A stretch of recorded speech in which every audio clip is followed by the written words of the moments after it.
আসসালামু আলাইকুম ওয়া রাহমাতুল্লাহ। আমি শাহাদাত হোসেন চৌধুরী ফরেস্ট থেকে বলছি।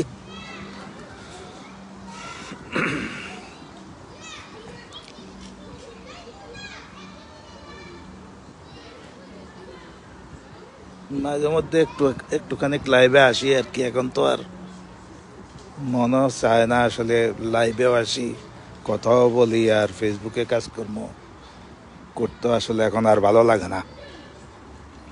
কত আর অসুস্থ হয়ে গেছি করতে করতে, এখন আর ভালো লাগে না। দিন নাই রাত নাই, শরীরেরও একটা ব্যাপার স্যাপার আছে। শরীর তো এখন আর ওইরকম ভাবে সাপোর্ট করে না আর কি।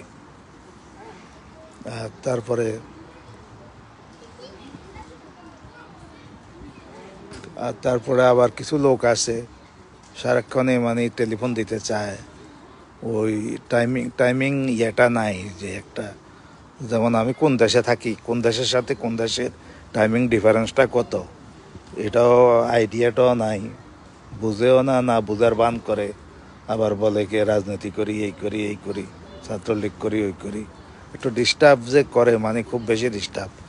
যে মানে কোনো দরকার হইলে একটা মেসেজ দিবে মেসেঞ্জারিতে, আমি পরে যোগাযোগ করব। আর না হয় একটা মিস কল দিয়ে ছেড়ে দিবে। না, যখন দেখলো যে মানে ভোরবেলায় ফোন দেয়, তখন মাত্র ঘুমাইতে যাই, শরীর খারাপ হয়ে গেছে। তারপরে এগুলোও বুঝে না। ওই দেখা গেছে একবার দিছে, ধরে নাই, আবারও দেয়, মানে অস্থির করে ফেলায় বিভিন্নভাবে। এগুলাও তো one kind of disturbing elements. তো এগুলা এখন একবার বললে হয়, যদি কিছু সাহায্য সহযোগিতা করতে পারি তাহলে নলেজে রাখলাম। বললাম যে আপনার টেলিফোন নাম্বারটা রাইখা দেন, গতকাল বলছি সকালবেলা ভোর রাত্রে 3-4বার ফোন দিতে হইব। এটা এটা কোন ধরনের অসভ্যতামি? এটা তো একটা বেয়াদবি মাত্র। কারণ আমগো তো বয়স হয়েছে, আমরা তো বয়স তো এখন, আমার বয়স তো 16, 17, 18 না, আমার তো বয়স আছে। তো এখন এগুলা আর কি, যে এগুলা আসলে মানুষের বিবেকের উপরে ডিপেন্ড করে। এমনি দেশের অবস্থা খারাপ, মন মানসিকতা খারাপ, দেশে খারাপ লাগে। হয়তোবা এখন দেশে নাই, থাকলে হয়তো কিছু করার চেষ্টা করতাম। কিন্তু দলের জন্য যতটুকু সাপোর্টিং দেওয়ার দরকার হয়, যতটুকু লেখালেখির দরকার হয়, যতটুকু করার দরকার হয় সাধ্য মতে, অথবা কারোর দুই একজনকে হেল্প করার দরকার সাধ্য মতে, তা তো করি। কিন্তু এখন এই যে এগুলো ডিস্টার্ব, তো সারাক্ষণ মেসেঞ্জারিতে ফোন দেওয়া, এইসব এগুলা আসলে একটা ডিস্টার্ব। তো এই জন্য মনে কিছু নেবেন না, ওই ধরিয়ে কেউ কারোর এইভাবে ফোন দেয় না। ফোন দিতে হইলেও যে সময় অসময় একটা অনুমতির দরকার হয়। মেসেঞ্জারিতে ফোন দিতে হইলেও অনুমতির দরকার হয়। মানুষ শুয়ে রয়েছে, হয়তো ফ্যামিলি আছে, আছে, যখন তখন ফোন দিবেন, এটা তো খুব একটা ভালো না। কারণ অনেকে আবার ওই ভিডিও দিয়ে কলও দিতে চায়। এটা টাইমিং, আসলে একটা টাইমিংয়ের যে কোন দেশে কত ডিফারেন্স আছে, ইউরোপের সাথে বাংলাদেশের কত টাইম কতটুকু ডিফারেন্ট, এটাও নলেজে নাই। ওইদিকে কিসের সংগঠন করে না কি করে আল্লাহ জানে। ওই এই অবস্থা, যাক আমি কারোর ছোট করতেছি না, কারণ আমরাও তো ভিকটিম। আমরা বিদেশে যারা আছি এরা তো ভিকটিম।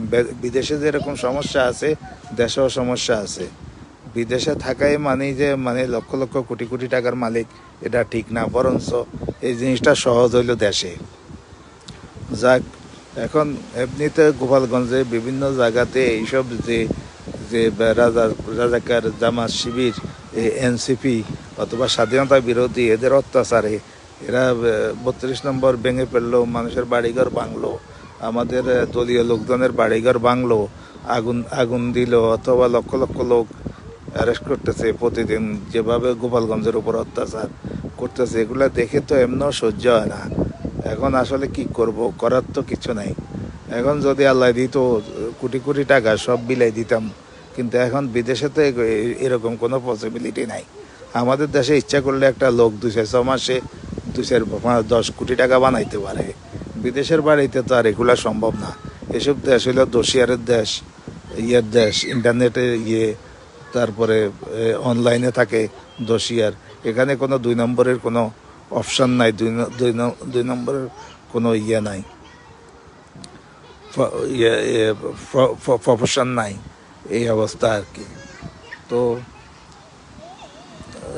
এই জন্য সবাই বলি আর কি, যদি ফোন দিতে হয় তাহলে একটা মেসেজ দিবেন, মেসেঞ্জারিতে মেসেজ দেন, অথবা অনেকের কাছে আমার হোয়াটসঅ্যাপ নাম্বারও আছে, আমার হোয়াটসঅ্যাপ নাম্বার তো আছে, আপনার আমার আইডিতেও আছে, একটা মেসেজ দিয়ে রাখেন, সমস্যা তো নাই। আমি শুনবো যে কি সমস্যা আছে, কার কি সমস্যা। এমনি তো কোনো কিছু করেন না, ফেসবুকে লাইভে আসলে দেখা যায় 5জন লোকও পাওয়া যায় না, একজনও পাওয়া যায় না, এমনি একবার মরে যান দলের জন্য। তাই ঠিকই আছে, কিন্তু দেশে আসলে কষ্ট, আমরা আপনাদের দুঃখ দুর্দশা বুঝি, কারণ আমরা আমি নিজেও একসময় দেশ ছাড়ছি এই বিএনপির অত্যাচারে ব্যবসা বাণিজ্য সব দখল করে নিয়ে গেছে ঢাকাতে। তারপরে হঠাৎ করেই চলে আসি এখানে ব্লক হয়ে গেছি, আর লড়তে পারি নাই। এখানে কি আছে, এখানে কিছু করার নাই।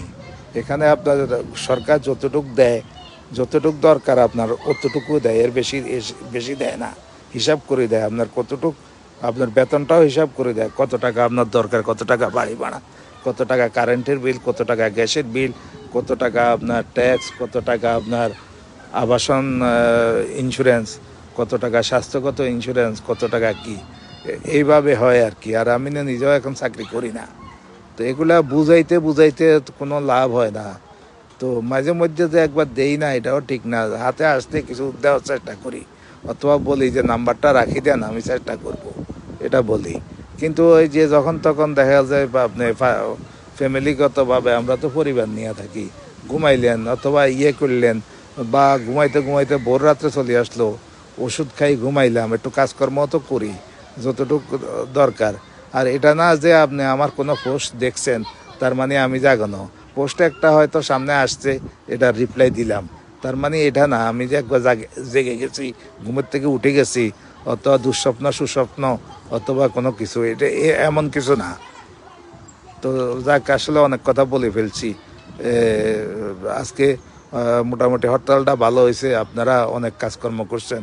আমি আজকে 2জনরে ব্লক করে দিছি, কারণ এরা এত বেশি ফোন দিতে চায়, এত বেশি, মানে কোনো কথাই শুনতে চায় না।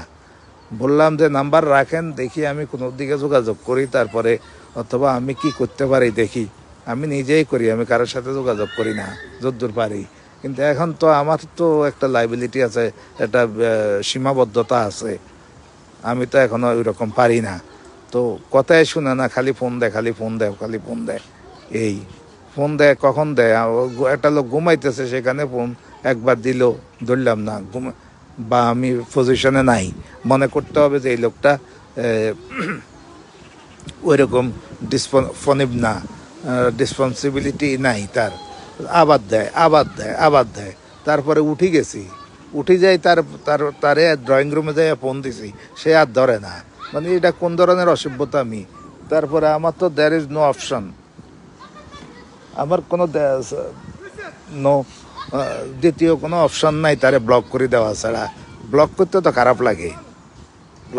খারাপ লাগে, দ্বিতীয় কোনো অপশন নাই, তারে ব্লক করে দিতেই হয়। কারণ সে আমারে 3বার ফোন দিল, ভোরে আমি ঘুমাইলাম, তারপরে ঘুমের থেকে উঠি, তারে আমি রিং দিলাম, সে ধরে না। তার মানে এটা কি ওয়ান কাইন্ড অফ স্টুপিডিটি না, এটা তো স্টুপিডনেস। এখন আমরা বিদেশে যারা আছি, আমরা তো দেশের জন্য মায়া মমতা আছে, যে নাই, মায়া মমতা আছে। মুক্তিযুদ্ধ পরিবার, মুক্তিযুদ্ধ করছি, তারপরে আওয়ামী লীগ করছি, জন্মের পরের থেকে দেখছি আওয়ামী লীগ করছি, বাপে করছে, আমরা করছি, মা করছে, ভাই বোনে করছে, সবাই মিলে করছি, এখনো তো করতেছি তো এখনো তো করতেছি মরণের আগ পর্যন্ত, মৃত্যু পর্যন্ত করব ইনশাল্লাহ, আল্লাহ যদি বাঁচায় রাখে আর কি। এছাড়া তো আর করার কিছু নাই। এখন দেশে তো প্রচুর টাকা আছে, দেশে 15-16 বছর একটা না গভর্নমেন্ট ছিল। আমি তো কখনো দেশে হয়তো 1-2বার গেছি, কখনো এক কাপ চাও খাই নাই দলের।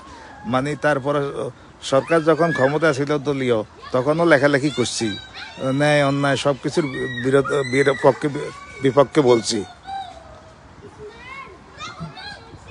পক্ষে বিপক্ষে বলছি। এখন সরকার ক্ষমতা নাই, এখনো কাজই করতেছি। তা আমরা তো সবসময় আমরা তো একরকম ভিকটিম, আমরা তো একরকম ভিকটিম, কারণ এটা এটা তো ভিকটিমাইজ। কারণ ওই যে সরকার ক্ষমতা ছিল, বহুত লোক কোটি কোটি টাকা বানাইছে, এখান থেকে বিদেশ থেকেও গেছে, যাই প্রতি সপ্তাহ সপ্তাহ দেশে গেছে, আসতে গেছে, ব্যবসা বাণিজ্য করার চেষ্টা করছে। এটা তো আমি করি নাই, আমি করিও না, আমি করলে করতে পারতাম, আমি করি নাই। আমি এগুলা পছন্দ করি না, এই দেশেও এগুলা দুই নম্বরিতে যাই নাই কখনো। কখনো কখনো কালো কাজ করি না, কখনো কালো কাজ করি নাই, কখনো করি না। সাদা ট্যাক্স দিয়ে যদি কতটুকু করতে পারছি সেটাই করছি, কিন্তু সেটা তো ফিগার তো খুব একটা বড় না, এটা ফিগারটা খুবই ছোট, খুবই ছোট, এটা বড় হয় না, এটা কোনো দেশে বড় হয় না। আপনার যতটুকু দরকার, আমি ফ্রান্সে আছি, দেখি কি হয়েছে, আপনি যতটুকু দরকার আপনার কোম্পানি অতটুকু বেতন দেয় অ্যাজ পার গভর্নমেন্ট লতে যেভাবে আছে এইভাবেই হয়। আপনার স্যালারিটা এইভাবে নির্ধারিত হয় আর কি। এখানে আমার কথাও বোঝা যায় না খুব একটা, কারণ ওই ফুলাফাইন এগুলা কে করে, এই অবস্থা আর কি। তো যাক, ভালো থাকেন ইনশাল্লাহ, সবাই আমার জন্য দোয়া করবেন, মাইন্ড করেন না, কারণ আসলে আর নিতে পারতেছি না, এখন অসুস্থ হয়ে গেছি। এখন এই হসপিটালে যাইতেছি, মনে করতেছিলাম শরীর দেখে খারাপ লাগে, এই জন্য এখানে একটু বসছি আর কি, দেখলাম যে একটু ভালো লাগে, এই জন্য দুইটা কথা বললাম আর কি। তো আসসালামু আলাইকুম ওরহমতুল্লাহি ওবারাকাতু। সবাই আমার জন্য, আমাদের জন্য দোয়া করবেন, আমিও আপনাদের জন্য দোয়া করি। আমরা আপনাদের জন্য কৃতজ্ঞ। গোপালগঞ্জবাসী যেভাবে আমাদের জন্য কাজ করছে, আমরা গোপালগঞ্জবাসীর জন্য, অথবা বঙ্গবন্ধু আমাদের জাতির জনক বঙ্গবন্ধু শেখ মুজিবুর রহমানের যে জন্মস্থান, তার জন্য গোপালগঞ্জবাসীর জন্য আমরা খুবই প্রাউড ফিল করি। আল্লাহ যেন সবাই সুস্থ রাখে। যে অত্যাচার বিভিন্ন বাহিনী মিলি যে অত্যাচারগুলো ওখানে করছে, এখন 146 ধারা জারি করছে, কার্ফিউ দিয়েও তারপরে ঘরের থেকে লোকজন নিয়ে যাইতেছে, সেখানে ছোট বড় শিশু মহিলা কেউ রেহাই পাইতেছে না, পাচ্ছে না, সবাইয়ের উপরে অত্যাচার করতেছে। লোকগুলা কোথায় নিচ্ছে, কোথায় কি করছে, থানার সামনে সব লোকজন জড়ো হয়েছে, কারণ প্রিয়জনের কোনো খোঁজখবর পাইতেছে না। এটা তো 1971 সালেও গোপালগঞ্জে এরকম করা হয়েছে, তারপর 1970 সালে হয়েছে, তারপরে প্রত্যেকটা সরকারের আমলে হয়েছে গোপালগঞ্জে এরকম হয়েছে।